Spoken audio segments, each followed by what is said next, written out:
بسم اللہ الرحمن الرحیم۔ کہتے ہیں کسی جگہ ایک شخص رہتا تھا جس کے 3 بیٹے تھے۔ اس شخص نے اپنے ان تینوں بیٹوں کے نام ہجر رکھے ہوئے تھے۔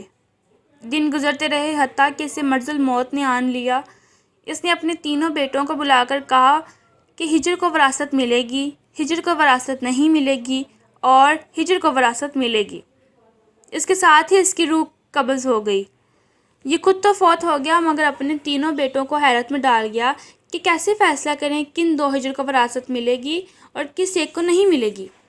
تینوں نے فیصلہ کیا کہ شہر جا کر قاضی سے اپنا مسئلہ بیان کریں اور اس سے کوئی حل مانگیں۔ تینوں اپنے زادرہ کے ساتھ شہر کے لیے عازم سفر ہوئے۔ راستے میں انہوں نے ایک ایسے شخص کو دیکھا جو اپنی کسی گمشدہ چیز کو تلاش کرتا پھر رہا تھا۔ ان بھائیوں کے پوچھنے پر اس نے بتایا کہ اس کی اونٹنی گم ہو گئی ہے جسے وہ تلاش کرتا پھر رہا ہے۔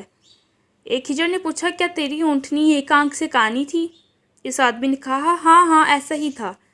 دوسرے ہجڑ نے پوچھا، کیا تیری اونٹنی ایک ٹانگ سے لنگڑی تھی؟ تو اسی آدمی نے جلدی سے کہا، بالکل صحیح، میری اونٹنی واقعی ایک ٹانگ سے لنگڑی تھی۔ تیسرے ہجڑ نے اونٹنی کے مالک سے پوچھا، کیا تیری اونٹنی کی دم کٹی ہوئی تھی؟ تو اس نے خوشی سے کہا، بالکل ٹھیک، میری اونٹنی کی دم بھی کٹی ہوئی تھی۔ بس اب جلدی سے بتا دو میری اونٹنی کہاں ہے؟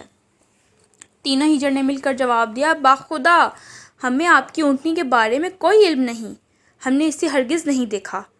اونٹنی کا مالک ان کی یہ بات سن کر غصے سے پاگل ہو گیا۔ اس نے فیصلہ کیا کہ اس تینوں کو کھینچ کر قاضی کے پاس لے جائے گا۔ اسے پورا یقین تھا کہ اس کی اونٹنی کو یہ تینوں ذبح کر کے کھا چکے ہیں اور اب اپنے جرم کو چھپانے کے لیے جھوٹ بول رہے ہیں۔ اونٹنی والے نے جب تینوں کو اپنا ارادہ بتایا تو انہوں نے کہا، ہمیں کوئی اعتراض نہیں کیونکہ ہم خود بھی قاضی کے پاس ہی جا رہے ہیں۔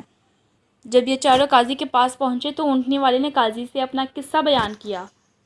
قاضی نے ان تینوں سے کہا، جس طرح تم تینوں نے اونٹنی کی نشانیاں بتائی ہیں اس کا ایک ہی نتیجہ نکلتا ہے کہ اونٹنی تم تینوں کے پاس ہے۔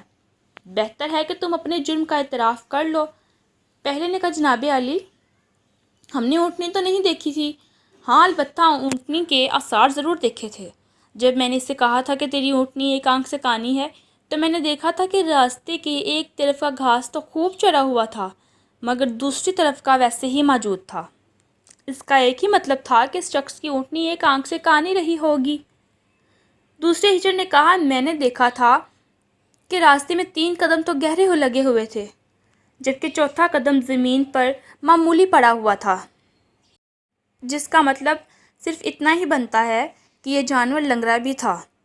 تیسرے ہجڑ نے کہا، اونٹ جب راہ چلتے ہوئے اپنا گوبر گراتے ہیں تو دم سے ادھر ادھر بکھیرتے ہیں، جبکہ ہم جس راہ سے آئے تھے وہاں پر گوبر ایک ہی لائن میں سیدھا گرا ہوا تھا، جس کا ایک مطلب ہو سکتا ہے کہ اونٹنی کی دم کٹی ہوئی ہے جو اپنا گوبر دائیں بائیں نہیں پھیلا پائی۔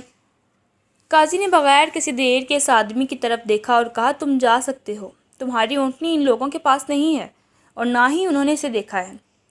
اونٹنی والے شخص کے جانے کے ان تینوں بھائیوں نے قاضی سے اپنا قصہ بیان کیا، جسے سن کر قاضی بہت حیران ہوا۔ ان تینوں سے کہا کہ تم آج کی رات مہمان خانے میں ٹھہرو، میں کل تمہیں سوچ کر کوئی حل بتاؤں گا۔ یہ تینوں مہمان خانے میں جا کر ٹھہرے تو انہوں نے محسوس کیا کہ ان کی نگرانی کی جا رہی ہے۔ کچھ دیر کے بعد ان کے لیے کھانا لایا گیا جو گوشت کے پکے ہوئے سالن اور روٹیوں پر مشتمل تھا۔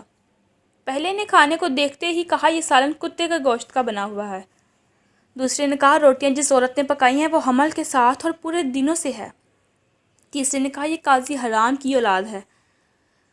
بات قاضی تک پہنچ گئی، اس نے تینوں کو دوسرے دن اپنی عدالت میں طلب کر لیا اور تینوں سے مخاطب ہو کر کہا، تم میں سے کس نے کہا تھا یہ کتے کا گوشت پکا ہوا ہے؟ پہلا بولا، میں نے کہا تھا۔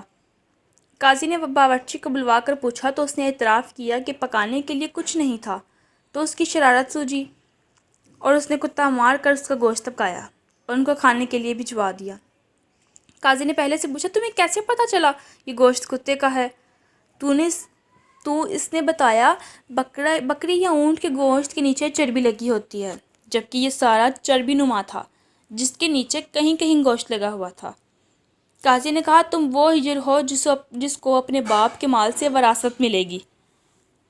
قاضی نے دوبارہ ان سے مخاطب ہو کر پوچھا، کس نے کہا یہ روٹیاں ایسی عورت نے بنائی ہیں جو 9 ماہ کے حمل کے ساتھ اور پورے دنوں سے ہے؟ جواب میں دوسرے نے کہا، میں ہوں جس نے یہ کہا تھا۔ قاضی نے پوچھا تمہیں کیوں کر یہ لگا؟ تو اس نے کہا میں نے دیکھا روٹیاں ایک طرف سے پھولی ہوئی اور خوب پکی ہوئی ہیں تو دوسری طرف سے کچی اور موٹی رہ گئی ہیں۔ میں نے اس سے یہی اخذ کیا روٹیاں بنانے والی ایسی خاتون ہے جسے تکلیف کے مارے زیادہ جھکا نہیں جا رہا اور وہ سامنے کی چیز بھی نہیں دیکھ پا رہی، جس کا مطلب ہے کہ عورت حاملہ ہے اور روٹیاں بنانے میں تکلیف محسوس کر رہی ہے۔ قاضی نے اس دوسرے سے بھی کہا کہ تم وہ ہجر ہو جسے اس کے باپ کے ترکے سے وراثت میں حصہ ملے گا۔ پھر قاضی نے تینوں سے مخاطب ہو کر پوچھا یہ کس نے کہا تھا میں والد الحرام ہوں؟ تیسرے نے جواب دیا کہ یہ میں نے کہا تھا۔ قاضی اٹھ کر اندر گیا اور اپنی ماں سے پوچھا کیا یہ سچ ہے کہ وہ حرامی ہے؟ تو اس کی ماں نے کہا یہ سچ ہے کہ تم حرام کے ہو۔ قاضی نے واپس آ کر اس تیسرے ہجر سے پوچھا تمہیں کیوں کر معلوم ہوا میں حرامی ہوں؟ تو اس نے جواب دیا اگر تم حلالی ہوتے تو مہمان خانے میں ہم پر نگران نہ مقرر کرتے، نہ ہی کتے کا گوشت پکوا کر ہمیں کھانے کے لیے بھجواتے اور نہ ہی کچی روٹیاں کسی مظلوم عورت سے بنوا کر ہمیں کھلواتے۔ قاضی نے اسے مخاطب کرتے ہوئے کہا کہ تم وہ ہجر ہو جسے اس کے باپ کے مال سے ورثہ نہیں ملے گا۔ تیسرے نے حیرت کے ساتھ قاضی کو دیکھا اور پوچھا مگر ایسا کیوں ہے؟ قاضی نے کہا کیونکہ ایک حرامی ہی دوسرے ولد الحرام کا ٹھیک ٹھاک پہچان سکتا ہے اور تم بھی میری طرح حرام کی اولاد ہو۔ وراثت پانے والے دونوں ہجر اپنی ماں کی طرف لوٹے اور دریافت کیا کہ ہمارے تیسرے بھائی کا کیا ماجرا ہے؟ تو ان کی ماں نے کہا تمہارا باپ ایک بار صبح کی نماز پڑھنے مسجد گیا تو اسے دروازے پر رکھا ہوا پایا تھا، اسے گھر لایا، اس کا نام بھی تم دونوں جیسا ہجر رکھا اور اس کی پرورش کی۔ جی تو ایسی ہوتی ہیں عربوں کی حکایتیں جن میں حکمت کے درس بھی موجود ہوتے ہیں۔